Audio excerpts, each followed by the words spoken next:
ouvir a voz do Salvador.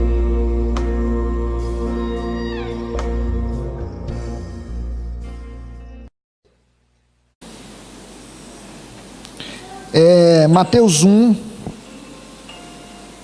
a partir do versículo de número 18. Mateus 1, a partir do versículo de número 18.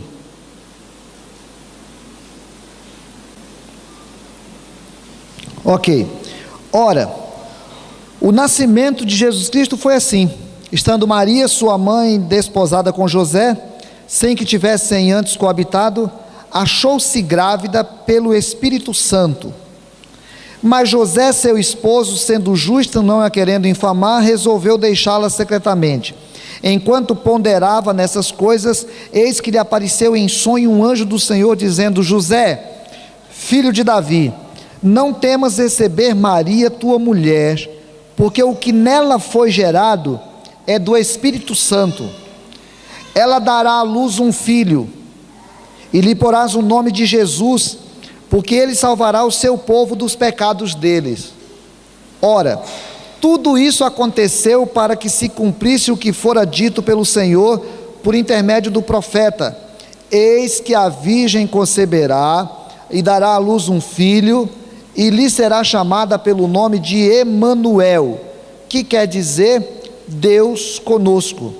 Despertado José do sono, fez como lhe ordenara o anjo do Senhor e recebeu sua mulher. Contudo, não a conheceu enquanto ela não deu à luz um filho, a quem pôs o nome de Jesus. Quando eu era garoto, li um livro maravilhoso sobre um missionário que trabalhou numas tribos no Pacífico.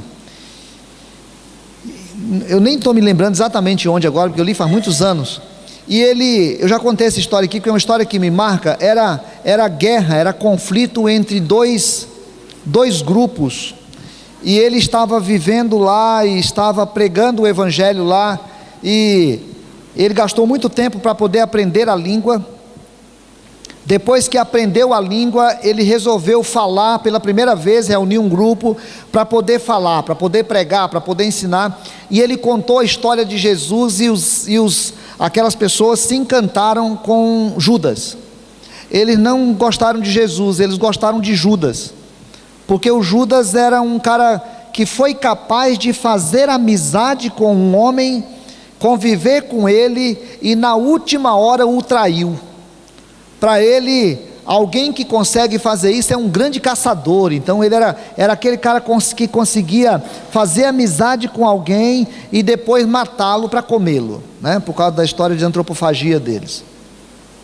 E aí aquele missionário ficou muito frustrado, porque ele atrapalhou tudo o que estava fazendo em termos de missões, e ele ficou orando e pedindo ao Senhor que Deus abrisse uma porta para que ele pudesse pregar o evangelho.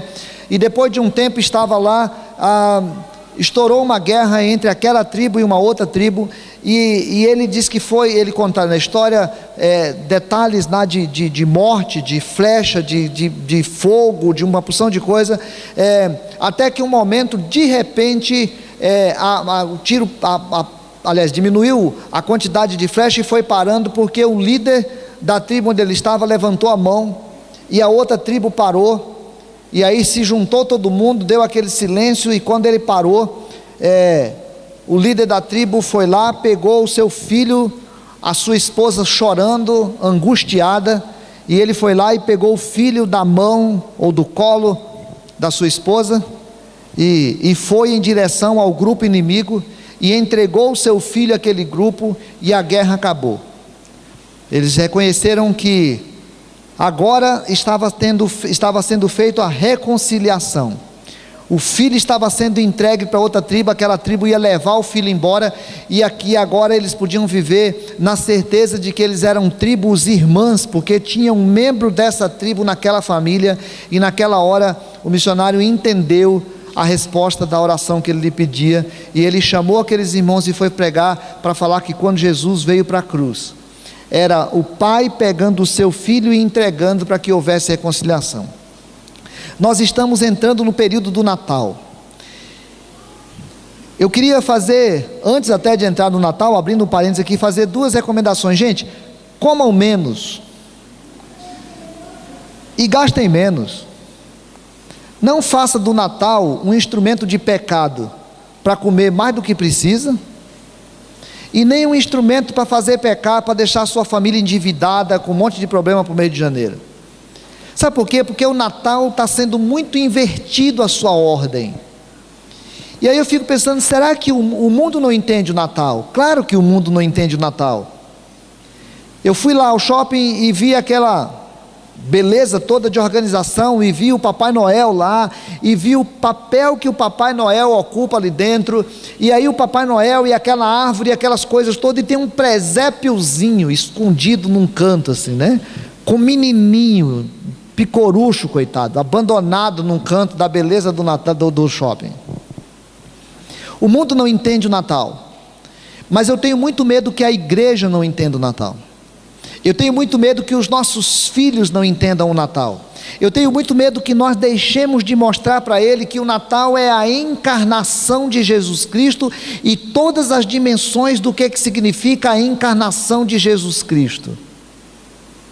É preciso que a gente pare para olhar o Natal, primeiro como sendo a encarnação de Jesus, e segundo como sendo uma parte de um projeto que não é o Natal. O Natal é só o início do processo. Então é sobre isso que eu queria meditar hoje com você, que é sobre a encarnação do Verbo eterno, que é Jesus. Primeiro, e aí eu vou pedir para você deixar a sua Bíblia aberta, contando a história aqui. O José, coitado, já pronto para casar com a Maria, noivo, talvez a Maria uma menina nova, o José mais velho um pouco, pronto para casar, e de repente acontece de alguém dar a notícia para ele, né? A Maria vai falar para ele: José, deixa eu te falar uma coisa, eu tenho uma coisa muito ruim para te contar, muito complicada para te contar. E ele disse: o que é? E ela diz: eu estou grávida. Imagina a condição do pobre do Zé, porque naquele tempo isso era uma coisa impensável. Se era impensável no Nordeste de alguns anos atrás, como é que pode se pensar isso na Palestina de 2000 anos atrás?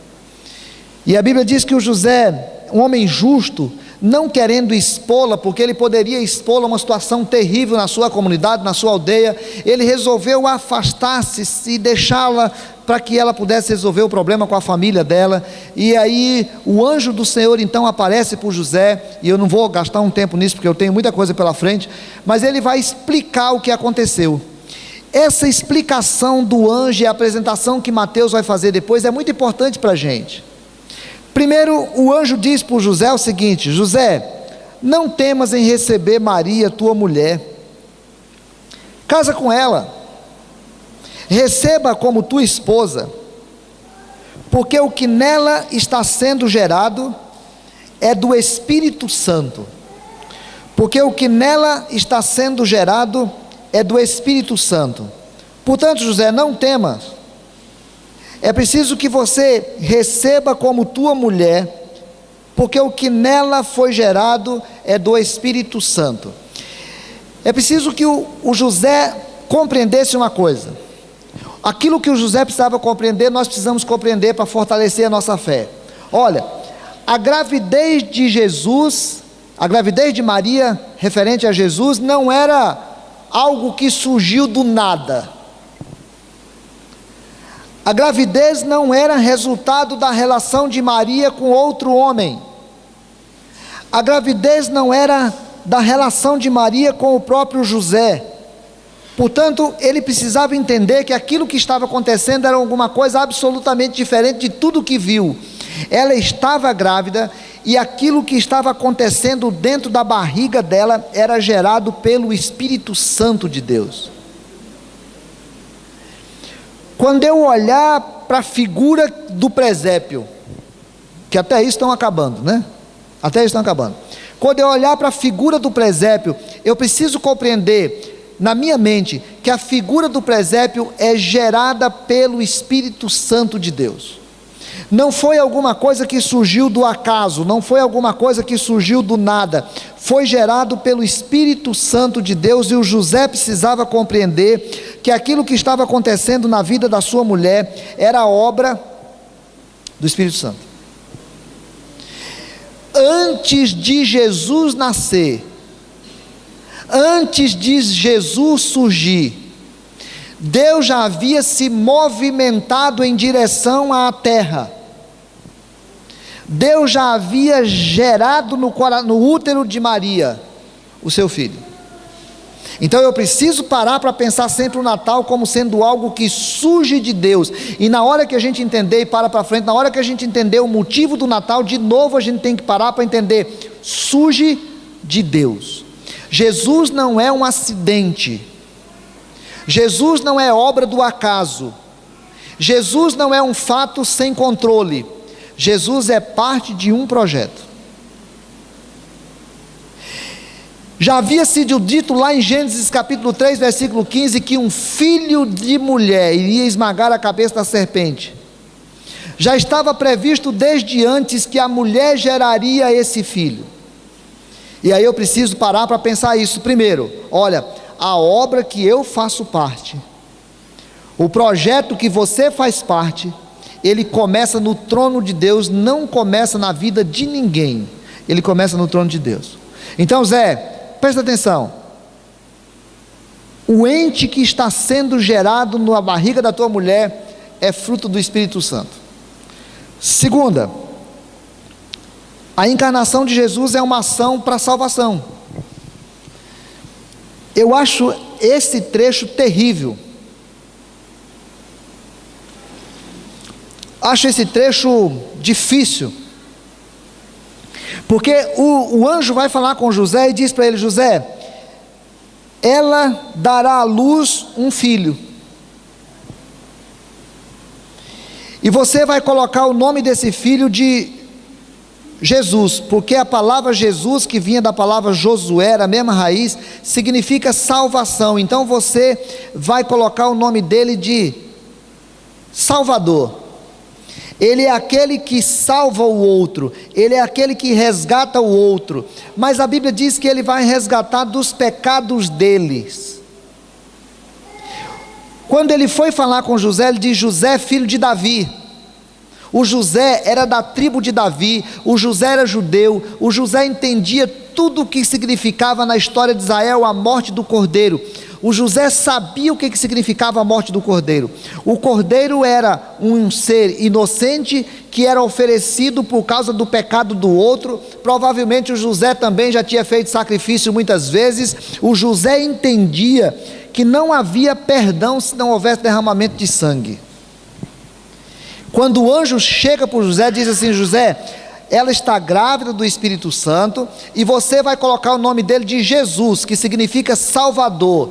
Ele precisava compreender que aquele menino que iria nascer seria o Salvador, aquele que havia sido prometido lá em Gênesis capítulo 3, versículo 15, era ele, o filho da mulher que esmagaria a cabeça da serpente, mas que seria mordido pela serpente. O José precisava compreender que ele não estaria criando uma criança comum, mas também precisava compreender que não estava criando uma criança para ser só paz e amor. Ele estava criando uma criança para morte em derramamento de sangue. O José precisava compreender que o Natal que aconteceria depois não era um nascimento apenas, era alguma coisa que apontava para a morte. O Agostinho, lá no século IV, dizia assim: Deus poderia arrumar uma outra forma de fazer a salvação? Certamente sim, Deus poderia qualquer coisa, mas não haveria forma melhor, não haveria forma mais capaz do que pegar o seu próprio filho e entregar para morrer no lugar de cada um de nós. Querido, o Natal é a frase que eu falo todos os anos aqui há muitos anos: o Natal é apenas o início da Páscoa.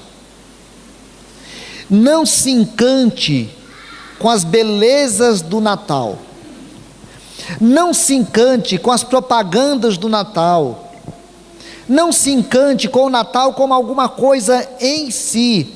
É preciso que o Natal seja olhado como parte do projeto que saiu de Deus. em busca de você. O Espírito Santo que veio em Maria e gestou uma criança para morrer, preparou uma criança para morrer. Lá na minha casa, todos os anos,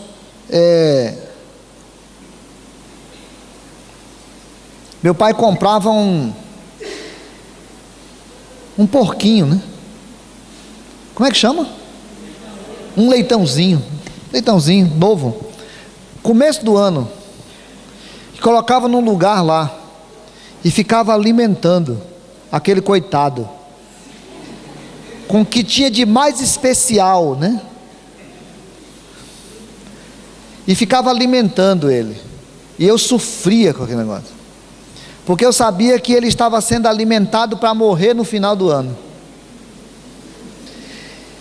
Como é que você pode ter uma criatura criada para morrer? O Daniel disse que chegou na casa da avó da Evelyn, lá em Daniel exagera, aquele jeito dele de brincar, né, lá em Nova Mamoré, e ele falou que lembrou muito de mim, porque a mulher tem as galinhas no quintal lá e tem nome, e aí ele disse que a mulher fala assim: ô Clemilda, vem cá, pi, pi, pi, pi, pi, pi, pi. E a galinha chega lá, e ela pega a galinha assim, tuf, puxa o pescoço, ela fica batendo lá. Eu não entendi porque que ele lembrou de mim.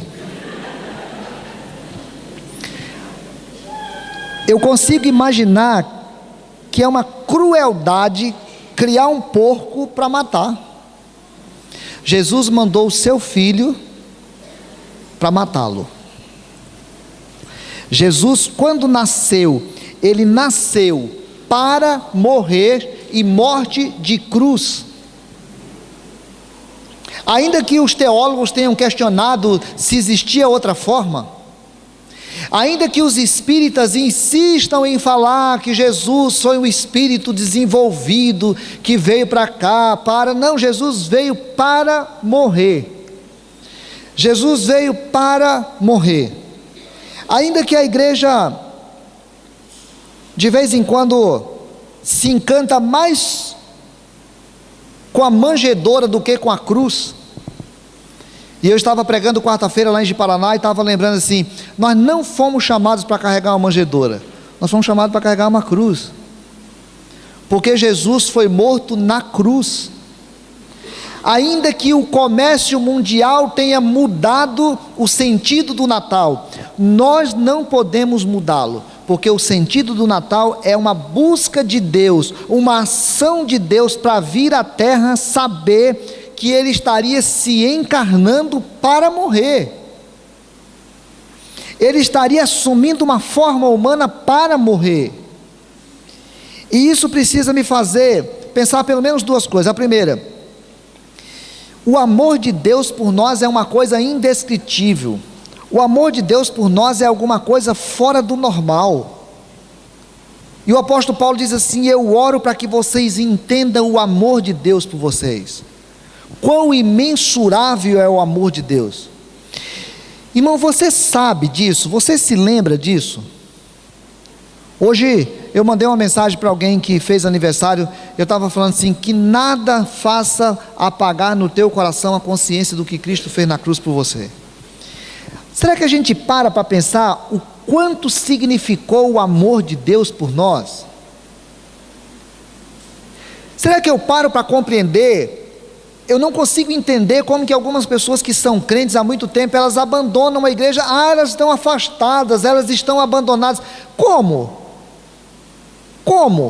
É possível a gente se afastar do amor de Deus? É possível a gente fazer uma decisão, dizer assim: eu me afastei. Como me afastei? Eu não tenho outra opção. Quando Jesus falou para Pedro, disse: Pedro, vocês querem ir? Eles já foram, vocês querem também? Pedro disse: Senhor, para onde? Para onde? Se só tu tens as palavras de vida eterna. Irmão, Jesus Cristo veio sabendo que iria para a cruz por causa de você. Eu preciso parar para pensar no amor de Deus. O segundo, eu preciso parar que se Jesus fez tanto por mim, o que é que Ele me deixou aqui para fazer? E aí a gente cantava um hino antigo, maravilhoso, né? morri na cruz por ti, que fazes tu por mim? Morri na cruz por ti, que fazes tu por mim? Morri na cruz por ti, que fazes tu por mim? Irmãos, não pode ser, não dá para a gente pensar que o que Jesus quer de nós é que a gente venha para a igreja uma vez por semana, ou 2, ou 3. Não pode ser que a gente imagine que o que o Jesus espera de mim e de você é que a gente entregue 10% da nossa arrecadação. Jesus não precisa da nossa migalha, nem a migalha do nosso tempo, nem a migalha do nosso dinheiro. Jesus quer que nós entreguemos a nossa vida para Ele, porque Ele entregou a dele por nós. Ele veio sabendo que iria morrer. Maria ficou carregando um menino para ser morto. O José ficou cuidando de uma mulher grávida de um menino que ia ser morto. Jesus estava vivendo para ser morto. Jesus estava sabendo que ele seria morto. Então, a encarnação de Jesus é a declaração de amor de Deus por nós. E ele sabia que era o Espírito Santo colocando uma criança para ser morta. Terceiro, a Bíblia fala que, Mateus vai falar, que já estava previsto na Escritura, aquilo era para se cumprir o que estava na Escritura, e diz assim: eis que a virgem conceberá e dará à luz um filho, e ele será chamado pelo nome de Emanuel, que quer dizer Deus conosco. Aqui está outra coisa maravilhosa dessa doutrina, a doutrina da encarnação de Jesus. Lá no século III, ou no século IV, no concílio de Nicéia, eles organizaram a doutrina, dizendo que Jesus não foi gerado, no sentido de surgir a partir de, mas no sentido de que ele era a mesma substância do Pai.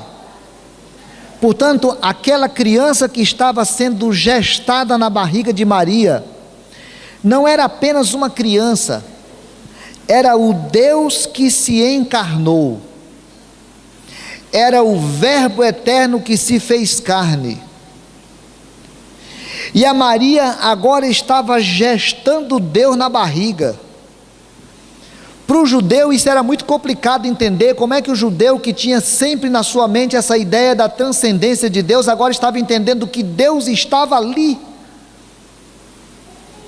Como é que é possível um Deus que se mantém presente? Como é que é possível um Deus que vai para a cruz? Como é que é possível um Deus que chora? Como é que é possível um Deus que precisa ser alimentado? Como é que é preciso um Deus que precisa ser cuidado pela mãe, paparicado pelo pai? Como é que é possível um Deus que caminha quilômetros a pé? Como é que é possível um Deus que passa pela tentação, pela angústia, pelo medo? Como é que é possível um Deus que pode ser humilhado pela criatura? Como é que é possível um Deus que vai ser preso na cruz? Não dava para imaginar. O judeu não entendia isso. O escritor dos Hebreus diz que ele é um profeta que sabe o que é padecer.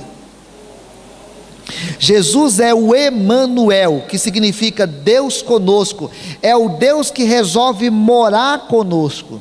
É o Deus que resolve tabernacular conosco. É o Deus que resolve viver conosco. É o Deus que resolve experimentar cada uma das nossas situações e angústias. É o Deus que resolve sair da sua glória naquilo que a teologia chama de kenosis ou kenosis, que nós lemos lá em Filipenses, quando Deus resolve esvaziar-se da sua divindade e assumir a sua humanidade, a limitação da humanidade, para vir aqui por causa de nós. Tinha que ser um homem para pagar o nosso pecado. porque a justiça de Deus haveria de se manifestar pelo pecado do homem, porque Deus não é injusto. Deus não trata o nosso pecado como uma coisa pequena. Deus não trata o nosso pecado como se fosse uma coisa de irresponsabilidade. É tão sério que alguém precisava pagar, e a Bíblia diz que o salário do pecado é a morte, e a justiça de Deus precisaria ser manifestado, e a Bíblia diz que se o homem pecou, o homem tem de morrer. Nenhum homem, porém, tinha condição de morrer pelos outros, porque qualquer homem que morresse teria que morrer por si mesmo. Então, a encarnação é esse Deus que vem para se tornar homem, para poder morrer na cruz por mim e por você. E aí, de novo, algumas lições precisam ser aprendidas por nós com relação a isso. Primeiro, o amor de Deus por nós o levou a viver absolutamente limitado na humanidade em Jesus, por você. Segundo, o exemplo de Jesus precisa ficar para o nosso coração, e o apóstolo Paulo faz isso em Filipenses capítulo 2 que nós lemos. É preciso que a gente pare com a arrogância de olhar para outra pessoa em algum instante e achar que nós temos direito de emitir juízo sobre ela. Se tem uma oração que a gente precisa aprender a fazer é: Senhor, dá-me humildade. O apóstolo Paulo diz assim: esvazie-se de si mesmo, porque Jesus fez isso. O hino antigo dizia: deixou o esplendor de sua glória, sabendo, como é que é? Sabendo o destino aqui. Deixou o esplendor da sua glória, sabendo o destino aqui. Jesus esvaziou-se por você. Ele quer que a gente aprenda a se esvaziar por Ele. Então eu preciso parar, e todos nós somos tentados a de vez em quando fazer um comentário, né? Um comentário de maldade, um comentário avaliando o outro, um comentário fazendo alguma coisa. Paulo diz: não faça isso, esvazie-se de si mesmo. E terceiro, Jesus saiu da sua glória e assumiu uma cultura, uma língua, um jeito de viver, uma maneira diferente, para poder se adaptar a esse modo, e nos colocou para sair pregando em todos os lugares. A gente precisa aprender a arte da encarnação cultural como sendo meio de pregação. A gente precisa entender que o Evangelho precisa ser encarnado com a cultura, o lugar, o tempo e a forma que ele tem. A gente precisa aprender que o Evangelho não vai ser pregado do mesmo jeito em todos os lugares sempre. O mesmo Evangelho vai ter que se encarnar em culturas, em línguas, em costumes, em formas cada vez mais diferentes. Quando eu era garoto, 17 anos, eu ia pregar numa aldeia que tem lá no Mato Grosso do Sul.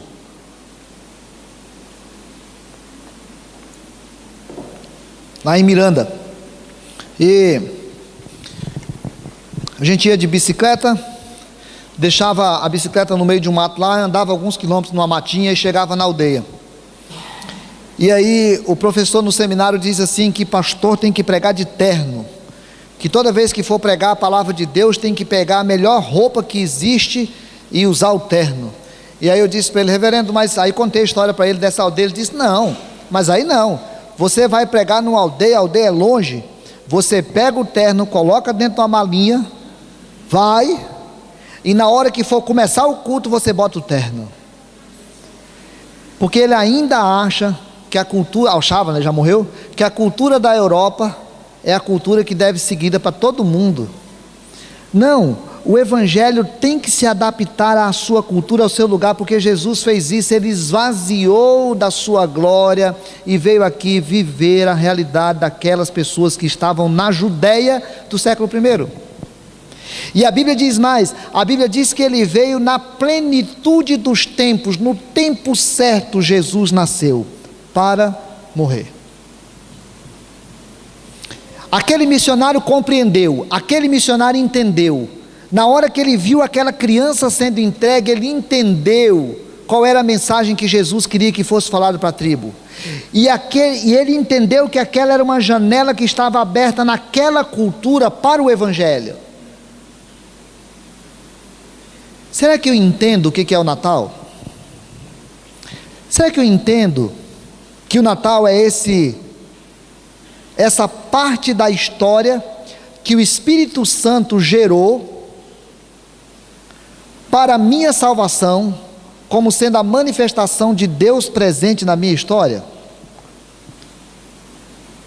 O Natal faz diferença na tua vida? Você está mais... Eu fico tentando mudar essa palavra. Eu vou falar apaixonado, eu ia falar... Apaixonado não é uma boa palavra, né? Mas você está mais encantado com Jesus nessa época? Você fica mais comprometido com Jesus nessa época? Você fica com mais vontade de ser cristão nessa época? Você fica com mais disposição de entregar o que é teu para Jesus nessa época? Você fica querendo se consagrar mais a Jesus nessa época? Você compreende tudo o que Jesus fez por ti, e nessa época você entende que o Natal não é essa brincadeirinha do comércio sobre a tua vida para você comprar roupa nova no final do ano, comer que só um porco no final do ano, mata o porco para comer igual ele, para ficar passando mal depois, sofrendo, arrependido porque comeu demais, pecou a beça, o pecado da gula, gastou o que não tinha para comprar coisas que não precisava, se tornou só um instrumento desse mercado maluco. Ou o Natal é essa inspiração para pensar: caramba, Jesus fez tudo isso por amor a mim. Tem tanta gente que não entende, tem tanta gente sem saber ainda disso, tem tanta gente que a gente convive com ela e ela não sabe, ela sabe da história, mas ela ainda não entende, ninguém parou mesmo assim com ela para testemunhar do que é o Natal. Querido, nós entramos no mês de dezembro, faça um bom proveito de tudo o que a mensagem do Natal significa, seja um bom anunciador, seja uma boa pregadora, faça da tua vida algo que demonstre quem é Jesus, e quem sabe a gente vai sair daqui mais animado para poder dizer assim: eu quero que o Natal seja o que Jesus queria que ele fosse, o início da obra da redenção. Eu quero fazer do Natal alguma coisa mais do que simplesmente a celebração comercial da morte do meu Senhor, celebrada na vida de um velhinho, que eu não sei quem é, e que eu boto uma barba branca nele, uma roupa vermelha, às vezes até me visto dele nas festinhas, e vou dar presente. Eu vou dar presente. O melhor presente que nós podemos dar é anunciar o que Jesus fez por nós. Não fomos chamados para carregar manjedoura, fomos chamados para carregar cruz. Se alguém quer vir após mim, negue-se a si mesmo, tome a sua manjedoura e siga-me. Não, se alguém quer vir após mim, negue-se a si mesmo, tome a sua cruz e siga-me. Que Deus te abençoe e te dê um Feliz Natal. Amém? Vamos ficar em pé para a gente orar?